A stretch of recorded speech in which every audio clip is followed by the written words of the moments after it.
第二條咧就問 neon 咧係一個 gas at room temperature 同埋 pressure， 咁點解咧？嗱，以下我哋4個 statement 咧有啲係啱，但係能唔能夠解釋得到咧點解佢係一個 gas 咧 ？A 先 ，neon is chemically inert， 咁其實同 dot 咧係可以一齊拼合睇嘅。其實點解佢係 chemically inert 咧？咁因為我哋睇翻個 outermost shell 嘅時候咧，其實佢真係 autic 喎，因為咧佢係第10隻 elements 啦。咁佢嗰個 outermost shell 咧最外層咧係有8粒電子，咁即係話係 autic 嘅。咁能唔能夠解釋到佢係 gas 咧？因為我哋講 gas 嘅時候咧，佢係 unreactive 啦，咁但係冇關係，冇直接關係，佢唔活潑同佢係咪 gas liquid 同 solid 係唔關事。反而咧我哋會睇咧佢哋之間嘅attraction， 佢哋之間嘅 attraction， 咁所以咧我哋就會繼續睇啦。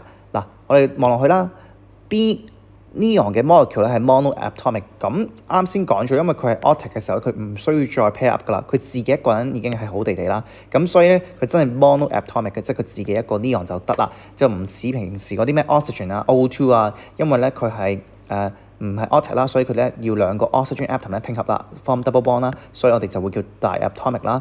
咁 water 咧都係嘅，由於佢哋無論 H 定 O 都好，都未 autic 或者 duplex 啦，所以咧佢哋會3個拼合埋一齊啦，就會叫做 triatomic 嘅。咁但係雖然佢呢個 statement 都啱，但係亦都解釋唔到嗰個佢係 gas 嘅原因啦。最尾 gas 嘅點解係 gas 嘅原因咧？就係因為 neon 嘅 molecule 同 neon 嘅 molecule 咧，其實neon 係好細粒嘅啫。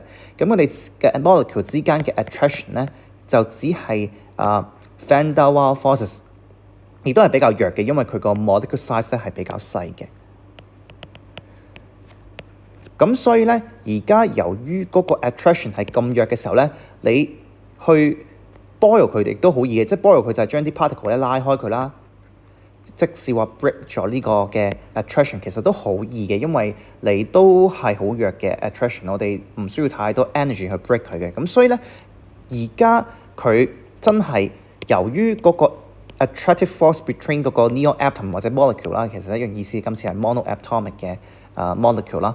咁佢哋之間 attraction 咁弱嘅時候咧，我哋燒一燒佢咧，好少能量 supply 俾佢咧，佢已經係由 liquid state 咧係變為咗 gas state 㗎啦。咁所以咧，佢真係咧，其實喺 room temperature 咧，即係25度咧，佢已經係有足夠嘅能量咧去 break 咗佢哋 molecule 之間嘅 attraction 啦。咁所以佢真係一個 gas 嚟嘅。由於咧嗰個 attractive force 咧，即係 van der Waals forces 咧係比較弱嘅。